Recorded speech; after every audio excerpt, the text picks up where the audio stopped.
Attention, brave souls. What you're about to witness might make your heart race. Before the suspense takes over your screen, click subscribe now and hit the like button. Get ready for a spine-chilling experience. But be warned, only the boldest will survive until the end. My name is Elias Mercer. I am 42 years old, a former military specialist, and now a hunter of things that should not exist. I don't do this for sport. I don't do this for money. I do it because I have seen what lurks in the dark corners of the world, and I know what happens when no one stands between them and the rest of us. I never planned on sharing this story. Some things are better left buried. But I've been watching your channel for a while, and I know you deal with real cases. The kind most people dismiss as campfire tales. So I'll tell you what happened to me in the forests of Michigan. I will tell you about the thing they call the DOGMAN. But know this. This is not a story about a successful hunt. This is a story about a hunt that was never mine to begin with. The town didn't have a name. Not one I could find on a map anyway. A cluster of gas stations, diners, and a few trailer homes tucked between endless miles of dense, black forest. The kind of place where everyone knows everyone, and no one talks to outsiders. I pulled into the only motel still open. A battered neon sign flickering in the damp autumn air. The woman behind the counter barely looked up as I checked in, handing me a key without a word. I could feel their eyes on me. The truckers nursing cold coffee. The old man in the corner pretending to read a newspaper. They knew why I was here. They all did. Night. I met Grady. Old Man Grady, as the locals called him, had been a hunter once. Now he was just a drunk with too many stories and too much time. But when I mentioned why I had come, his bloodshot eyes sharpened, and he leaned in close. "You don't want to do this," he said, voice thick with the weight of something unspeakable. "You ain't hunting it, son. It's hunting you." I let him talk. Listened as he told me about the disappearances, the bodies, or what was left of them, found in the woods, mutilated beyond recognition, whole families vanishing without a trace, and always the same story from those who survived. A shadow too tall to be a man, eyes that glowed in the dark, the sound of something breathing just outside their window at night. Grady grabbed my wrist, knuckles white. "You don't understand," he hissed. "It lets you see it. It wants you to be afraid." I pried his fingers off me, paid for his drinks, and left. I'd heard it all before. Local legends twisted by fear and time. But as I walked out into the cold night, I couldn't shake the feeling that I was already being watched. The next morning, I left civilization behind. I drove deep into the forest, past the marked trails, into the places where even experienced hunters refused to go. I had maps, thermal scopes, motion sensors. I wasn't some thrill seeker chasing a ghost story. I had hunted before. I had killed before. But nothing prepared me for the silence. It wasn't just the absence of sound. It was the absence of life.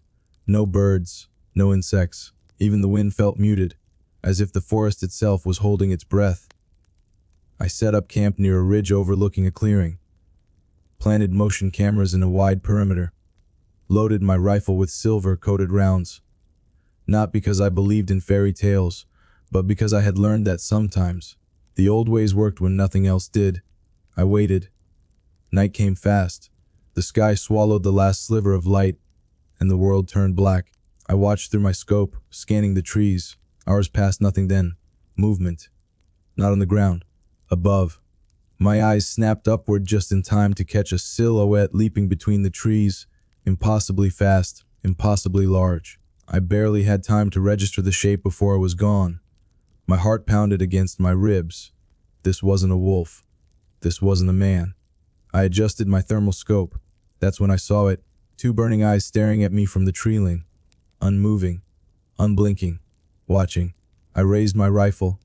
The second my finger brushed the trigger, it vanished. A branch snapped behind me. I spun around, but there was nothing there. The clearing was empty. The camera showed nothing, but I felt it. The weight of something pressing against the air. A presence just beyond the veil of reality, playing a game I didn't understand. Then I saw the coyote, or what was left of it. Its body hung from a low branch, strung up like a grotesque puppet. Its skin had been peeled away, muscles glistening in the moonlight. But it wasn't the mutilation that sent ice through my veins. It was the way the head had been tilted. The way the empty sockets faced me, like it had been placed there, for me to find. A warning. I gripped my rifle and scanned the darkness, my pulse hammering in my ears. I wasn't the hunter. I was being herded, and the game had just begun. The forest is different tonight. I can feel it. There's something in the way the wind moves. No longer shifting playfully through the branches, but whispering warning. The moon is smothered behind thick clouds, and the trees press in tighter, their jagged limbs forming skeletal silhouettes against the sky. I move forward, rifle raised, boots pressing into damp earth, following the trail of blood that glistens black under my flashlight. The scent of iron is thick, pungent. Something was dragged through here. Recently, every instinct in my body tells me to turn back. I don't. The trail leads me deeper into the woods, far beyond where I've ventured before. The trees are older here, their roots gnarled like gripping hands, the air still and suffocating. Then I see it, a yawning black maw in the earth, a mine shaft, abandoned, forgotten. The wooden support beams jut out from the entrance like rotting teeth. Cold air seeps from the opening, carrying a scent that turns my stomach. Decayed damp earth, something else. Something wrong. I grip my rifle tighter and step inside. The darkness swallows me whole. The walls are slick with moisture, the ceiling sagging with thick webs, the tunnels stretching endlessly in both directions. My flashlight flickers. I curse under my breath and slap it. The beam steadies, illuminating a horror I wasn't prepared for. Bones, dozens of them, scattered across the tunnel floor, some snapped clean, others gnawed at the ends. A pile of skulls stacked carefully in the center, human. The hollow sockets stare back at me, frozen in silent screams. I swallow the bile rising in my throat. Something crunches behind me. I spin, rifle raised, pulse hammering in my ears. The tunnel is empty. My breath comes shallow, cold sweat trickling down my spine. I listen, nothing. Just the slow, rhythmic drip, drip, drip of water from the ceiling. I exhale, lowering my weapon. Then the sound comes again. Not behind me. Above. My gaze snaps upward, and my blood turns to ice. Glowing amber, fixed on me from the shadows clinging to the ceiling. And then, it moves. A shape detaches from the darkness, dropping soundlessly onto the tunnel floor. The flashlight trembles in my grip as the figure unfolds. Taller than any man, its elongated limbs shifting with unnatural fluidity. The DOGMAN. I don't think. I fire. The muzzle flash ignites the tunnel, momentarily revealing its full form. Towering, matted for stretched over a frame too large, too wrong, its maw lined with glistening teeth.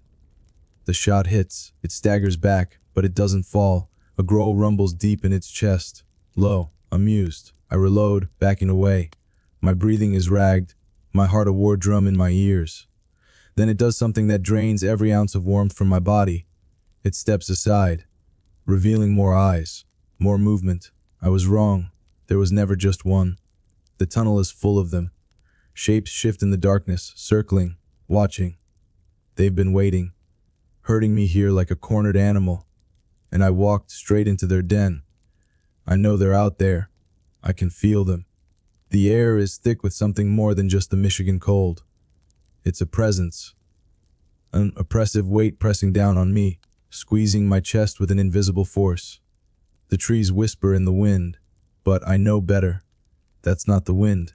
It's them, moving, watching.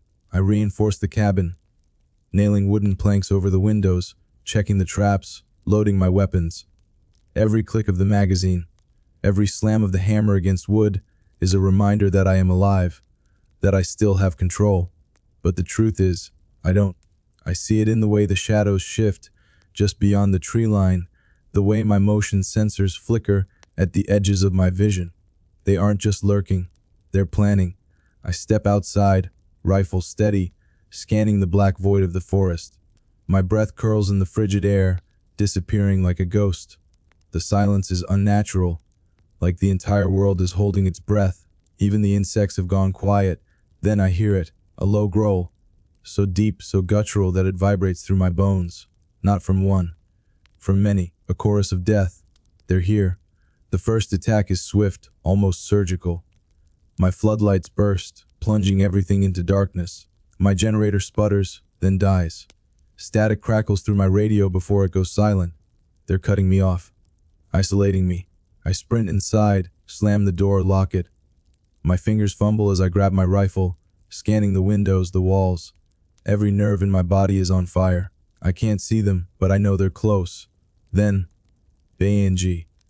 The entire cabin shudders as something massive slams into the wall. Dust rains from the ceiling. The door creaks under an unseen force. Another bang, the wood splinters. I raise my rifle. If they want me, they're going to have to come through fire and lead. Silence. I swallow hard. My heartbeat is so loud I can hear it in my ears. Sweat drips down my temple, even though the cold has seeped into my bones. Then, something worse than the growls, worse than the banging. A sound that shouldn't come from a beast. Laughter. Low. Guttural. Twisted. Something is mocking me. My breath catches. My grip tightens on the rifle. My mind races. These things aren't just animals. They aren't just predators. They're playing with me. I move toward the window, peering through the cracks. The forest stares back at me empty. Den. Eyes. Amber. Glowing. Unblinking. Right outside. I barely have time to react before the door explodes inward. A massive, clawed hand rips through the wood, sending shards flying. I fire, once, twice. But the thing is fast. Too fast. I hit the ground hard, the air knocked from my lungs. My rifle skids across the floor. I scramble back, reaching for my set arm, but then I see it. The Alpha. It stands in the doorway, massive, monstrous, its silhouette framed by the faint glow of the moon. Thick black fur, muscles rippling beneath the skin. Its face, twisted in something that isn't quite a snarl, isn't quite a grin. Intelligent, calculating. It knows what it's doing. I fire. The bullet rips through its shoulder. It barely flinches. Instead, it tilts its head, studying me like I'm nothing more than a piece of meat that just tried to bite back. The growls return. A dozen shapes slink from the shadows, surrounding the cabin, their eyes like floating embers in the night. This isn't a hunt. This is an execution. The Alpha steps forward. Slow, deliberate. It wants me to run. It wants to chase. But I won't give it the satisfaction. My hand finds the flare gun on my belt. A last resort. The Alpha lunges. I fire. The flare ignites the curtains, the walls, everything. Fire erupts around us, spreading fast, eating away at the old wood. The creatures recoil, snarling. Even the Alpha hesitates. I don't wait, I run. Through the flames, through the smoke, through the trees that claw at my skin like hands of the damned. Behind me, I hear them. Rage, fury, and something else. They let me go. They let me live. Not because they couldn't catch me, but because the hunt isn't over. Not yet. I ran. The fire roared behind me, a hellish beacon swallowing the trees, the smoke thick and suffocating as I stumbled through the underbrush. My breath came in ragged gasps, my body a broken thing barely held together by will alone. The pain in my side was sharp, warm blood soaking through my shirt, but I didn't have time to think about it. They were still behind me. I could hear them. Low, guttural growls just beyond the tree line, moving fast, circling like vultures waiting for me to drop. The fire had slowed them, but not stopped them. It wouldn't stop them. I reached the dirt road, just as my cabin collapsed into the flames, the structure caving in with a deafening crack. Embers rained down like dying stars. I forced my legs forward, my truck just a few yards away, but as I reached for the handle, I knew I wasn't alone. The air was thick with the scent of burnt wood and something else. Wet fur, rotting meat. Hot breath coiled against the back of my neck, and I turned, my body reacting before my mind could. It stood there, just at the edge of the fire's glow. The Alpha, taller than any man, broader than any beast, its fur blackened by the flames, its amber eyes gleaming like molten gold. The wound in its shoulder, the one I'd given it, still bled, but it didn't seem to care. If anything, it looked amused. A slow, deliberate step forward. I raised my gun, my hands shaking. My voice was gone, swallowed by the primal part of my brain that told me this was it. This was where the hunt ended. Then it did something I wasn't prepared for. It's not a snarl, not a baring of teeth, a smile, lips curling back in something too human, too knowing. And then it spoke, not in words, not in any language that should exist, but I heard it deep in my bones, in my skull, in the marrow of my being. A voice without sound, an understanding that was never meant for men. Run. The word slithered through my mind like a serpent, coiling around my thoughts, sinking its fangs deep. My body obeyed before I could process what was happening. I was in the truck, the engine roaring to life, tires kicking up gravel as I sped down the road. My hands were locked on the wheel, my pulse hammering against my skull. The trailing blurred past in streaks of darkness, the headlights carving a fragile path through the void. And then silence. I forced myself to look in the rearview mirror. The fire was a distant glow now, the black silhouettes of the forest standing untouched. But there, at the very edge of the road, just beyond the reach of the light, something moved. A figure. No, figures. Tall, still, watching. I didn't stop. I didn't breathe. I just drove.